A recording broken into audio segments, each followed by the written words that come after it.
ትላንትና በኢትዮጵያ ኦርቶዶክስ ተዋሕዶ ቤተክርስቲያን 5 ምዕመኖች መገደላቸው ተሰማ።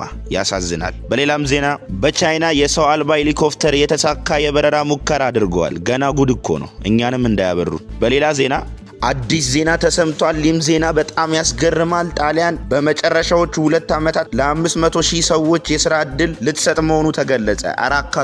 አራካቱኝ ሰዎች መሄድ እፈልጋለሁ። በኬንያ የቴሌግራም አገልግሎት ተቋርጧል። በሌላ ዜና እናቶች በሶማሊያ የብሔራዊ መታወቂያ ለመውሰድ በምሽት ውጪ ተቀምጠው የሚያሳይ ምስል ከተሰራጨም በኋላ የሶማሊያ ጠቅላይ ሚኒስትር የብሔራዊ መታወቂያ ቢሮአቸውን ወቅሰዋል። ምን ብለው ይሆን?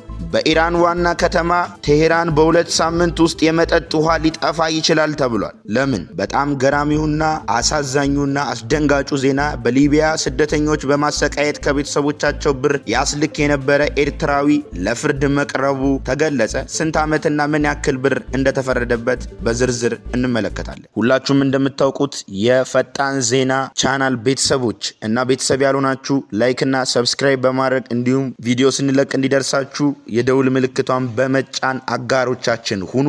መልካም ሁሉ እየተመኘን ወደ ዜናው እንገባለን። ሌትስ ጎ። ዜናችን ጀመረ። በኢራን ዋና ከተማ ቴሄራን በ2 ሳምንት ውስጥ የመጠጥ ውሃ ሊጠፋ ይችላል ተብሏል። በሀገሪቱ አጋጠመ በተባለው ታሪካዊ የድርቅ አደጋ የቴሄራን ከተማ ዋነኛ የመጠጥ ውሃ ምንጭ በመጪው 2 ሳምንታት ውስጥ ሊደርቅ ይችላል ተብሏል። ለምንድን ነው የሚደርቀው? አፍልቁታ። አሚር ከቢር ግድብ የተባለው የከተማው የመጠጥ ውሃ ምንጭ በአሁኑ ጊዜ መያዝ የሚችለውን 8% ውሃ ብቻ እንደያዘ ተገልጿል። የያዘውም ውሃ ቴሄራንን ሊያጠጣ የሚችለው ለመጪው 2 ሳምንታት ብቻ መሆኑ ተነግሯል። በኢራን ከ10 ዓመታት በኋላ ከባዱ የሆነው ድርቅ ተከስቷል ሲባል በቴሄራን አካባቢም የእርጥበት መጠኑ በ100% ቀንሷል ተብሏል። የ10 ሚሊዮን ሰዎች መኖሪያ የሆነችው ቴሄራን ነዋሪዎች በቀን 3 ሚሊዮን ኪዩቢክ ሜትር ውሃ ይጠቀማሉ ተብሏል። በተመሳሳይ የኢራን ጎረቤት ኢራቅ ከ1993 ወዲህ ከባዱን ድርቅ እያስተናገደች ሲሆን 2 ታዋቂ ወንዞች በኤፍራጥስና ጤግሮስን የውሃ መጠናቸው በ27% ቀንሷል። በመላው ዓለም ከአየር ንብረት ለውጥ ጋራ በተያያዘ የውሃ እጥረት እያጋጠመ ሲሆን ውሃን ከየትኛውም ጊዜ በላይ በጥንቃቄ መጠቀም የሚገባበት ጊዜ ስለመድረሱም የኢራን እና ኢራቅ ሁኔታ ማሳያ ሆኗል። ለምን ኢትዮጵያ ኤክስፖርት አታረግም ግን ውሃ? ወደ ዜና አትመለስም አንተ ሰውዬ? በሌላ ዜና በቻይና የሰው አልባ ሄሊኮፕተር የተሳካ በረራ ሙከራ አድርጓል። T1400 የሚል ስያሜ የተሰጠው ሄሊኮፕተር በአየር ላይ ለ8 ሰዓታት መቆየት እንደሚችል ሲገለጽ 650 ኪሎ ግራም ክብደት መሸከም ይችላል። ሄሊኮፕተሩ ከዚህም በፊት ከተሞከሩ የሰው አልባ ሄሊኮፕተሮች የተሻለ ክብደት መሸከም ሲችል ሌሎች ልዩ የሚያደርጉ ገጽታዎች አሉት። አዲሱ የሰው አልባ ሄሊኮፕተር ከ40 ዲግሪ ሴልሺየስ የሙቀት መጠን እስከ 55 ዲግሪ ሴልሺየስ የሙቀት መጠን ውስጥ መብረር መቻሉና እስከ 6500 ሜትር ከፍታ መብረሩ ልዩ ከሚያደርጉት ገጽታዎች ውስጥ ዋነኛዎቹ ናቸው።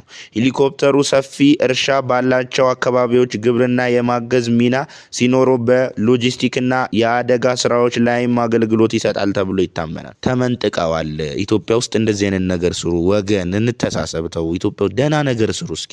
ሌላው ደግሞ አሳዛኝ የሆነው ዜና እናቶች በሶማሊያ የብሔራዊ መታወቂያ ለመውሰድ በምሽት ውጪ ተቀምጠው የሚያሳይ ምስል ከተሰራጨ በኋላ የሶማሊያ ጠቅላይ ሚኒስትር የብሔራዊ መታወቂያ ቢሮአቸውን ወቅሰዋል።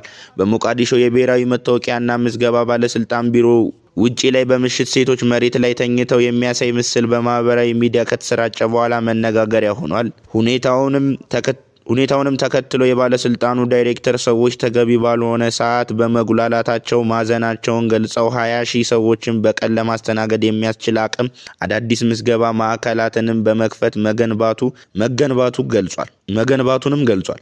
ምስሉ በማህበራዊ ሚዲያዎች ከተሰራጨ በኋላ የሶማሊያ ጠቅላይ ሚኒስትር ሐምዛ አብዲ ዛሬ የብሔራዊ መታወቂያ ቢሮን ሊጎበኙ ይህ ተግባር የሴቶች ደህንነት ስጋት ውስጥ የሚጥል ነው በማለት ተቀባይነት እንደሌለው ገልጸዋል። ጠቅላይ ሚኒስትሩ ባለስልጣኑ አገልግሎት ምቹና ተደራሽ ማድረግ አለበት ብለዋል። ሶማሊያ የብሔራዊ መታወቂያ ፕሮግራምን ዝርጋታ እየሰራች ሲሆን ተቋማት አገልግሎት ሲሰጡ መታወቂያውን እንዲጠይቁ ማድረግ ጀምራለች። ለምንድን ነው የሚጠይቁት? ምንም እንኳን ስርዓቱን ብትዘረጋም የማህበራዊ ሚዲያ ሁነት አዲስ ተመዝጋቢዎችን ማስተናገድ የሚያስችል አቅም ስለ መገንባቷ ጥያቄ አጭሯል። በተጨማሪም ፑንትላንድ እና ጁባላንድ ፕሮግራሙን አለመቀበላቸው ሌላኛው ፈተና ሆኗል ተብሏል። ጠቅላይ ሚኒስትር ሐምዛ አብዲ ከሰሞኑን በተለያዩ ተቋማት ድንገተኛ ጉብኝት እያደረጉ ሲሆን ከዚህም ቀድሞ በመንገደኞች ቅሬታ በቀረበበት የኤደን ኤርፖርትም ድንገት ጉብኝት አድርገው እንደነበር ተዘግቧል። በሌላና የኢትዮጵያን ሕዝብ ሊነካ ይችላል ተብሎ የሚታመነው ዜና በሊቢያ ተከስቷል። በሊቢያ ስደተኞችን በማሰቃየት ከቤተሰቦቻቸው ብር ያስልክ የነበረ ኤርትራዊ ፍርድ ቤት ቀረበ። የ41 ዓመቱ አማኑኤል ዋሊድ ወይም ተወልደ ጎይቶም በሚል ስም የሚታወቀው ግለሰብ ከአፍሪካ ስደተኞች በሊቢያ በኩል ወደ አውሮፓ የማሻገር ስራ ሲሰራ በሺዎች የሚቆጠሩ ስደተኞችን በመጋዘን ውስጥ በማሰቃየት ቤተሰቦቻቸው ብር እንዲልኩ በመጠየቅ ጥፋት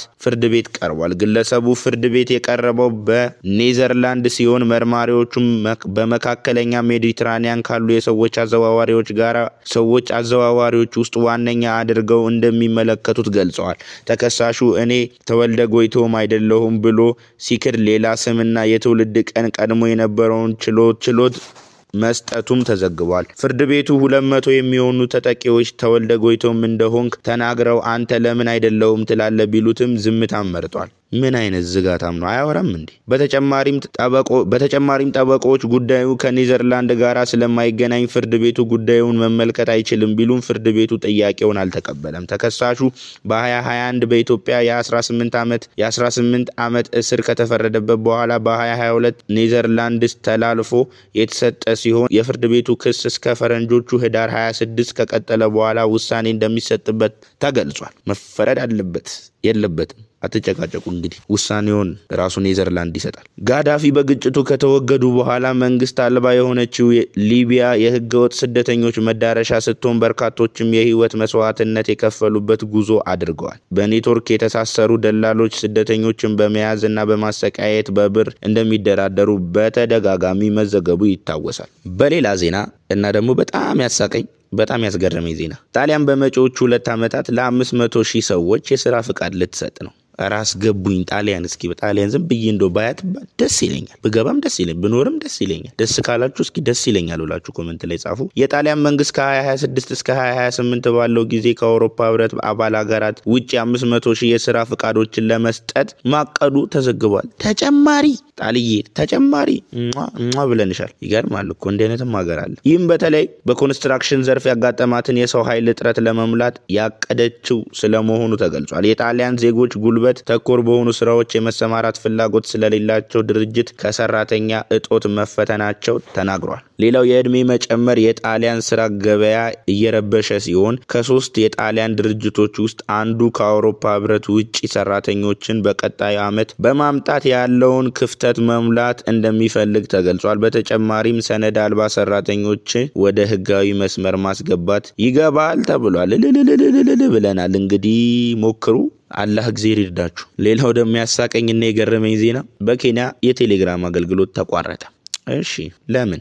ኬንያ የሁለተኛ ደረጃ ትምህርት ቤት ፈተና መስጠት የጀመረች ሲሆን በዚህ የተነሳም የቴሌግራም አገልግሎት መቋረጡን ኔትብሎክስ አስታውቋል። ኔትብሎክስ የቴሌግራም አገልግሎት በኬንያ መቋረጡ በፈተና ሰሞን የተለመደ ተግባር መሆኑ አስታውቆ በፈተና ወቅት ስርቆትን ለመቀነስ ያለመ መሆኑን ያስታውቃል። በኬንያ ፈተና ሲደርስ ቴሌግራምን ተጠቅመው የሚያጭበረብሩ እንዳሉ ሲነገር በአንድ ወቅት በቴሌግራም ግሩፖች ውስጥ ገብቶ ፈተና የተባለውን ነገር ለማግኘት እስከ 18,000 እንደሚከፈል ተዘግቦ ነበር። ከፈተናውም ቀደም ብሎም 51 የቴሌግራም ቻናሎች ፈተናውን ለማሰራጨት ያለሙ ተለይተዋል ተብሏል። በዚህ ዓመት በኬንያ ለፈተና ለ1 ሚሊዮን የቀሩ ተፈታኞች ሲቀመጡ በ3 ሳምንት ጊዜ ውስጥ ፈተናውም ይጠናቀቃል ተብሏል። ለ3 ሳምንት ቴሌግራም አይኖርም ማለት ነው። እንግዲህ በርቱ። ጥሩ ነው። ኩረጃ እንቃወማለን፣ እንደግፋለን፣ እንቃወማለን። ያው ምንድነው በቃ እንትን።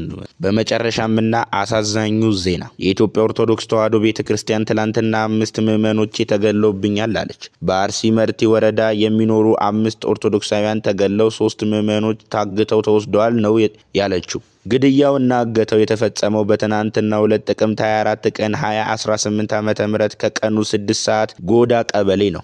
ብላለች። 5 ምዕመናን የእርሻ ስራቸውን አጠናቀው ምሳቸውን እየበሉ ባሉበት ጊዜ ነው በታጣቂዎች በተከፈተባቸው የተኩስ የተገደሉት ስትል አክላለች። ስርዓተ ቀብራቸውን በአምቦ ከተማ በሚገኘው ደብረ ገነት ትንሳኤ ብርሃነ መድኃኔዓለም ቤተክርስቲያን እንደተፈጸመ ገልጻለች። የታገቱት 3 ምዕመናን እስካሁን የደረሱበት እንዲሁም ያሉበት ሁኔታ አይታወቅም ብላለች። ይህን የምዕመን የግድያና የአፈና ተግባር ከሰሞኑ በሀገረ ስብከቱ እንደነበረው ሁሉ ተባብሶ የቀጠለ ነው ያለችው ቤተክርስቲያኗ በተለይም ላለፉት 2 ዓመታት የገጠር ቀበሌና በውስጡ የሚኖሩ ምዕመናን ከስጋት ነፃ ሆነው ኖረው አያውቁም ስትል የኢትዮጵያ ኦርቶዶክስ ተዋሕዶ አሳውቃለች። እስካሁን አብራችሁን ስለሆናችሁ እናመሰግናለን። ቪዲዮአችንን ላይክ እንዲሁም ደግሞ አዲስ ከሆናችሁ ለቻናላችን ሰብስክራይብ በማድረግ እንዲሁም ቪዲዮ ስንለቅ እንዲደርስላችሁ የደውል ምልክቷን በመጫን አጋሮቻችን ሁኑ። ሁሉን ነገር እየተመኘንላችሁ ያሰባችሁት እንዲሳካ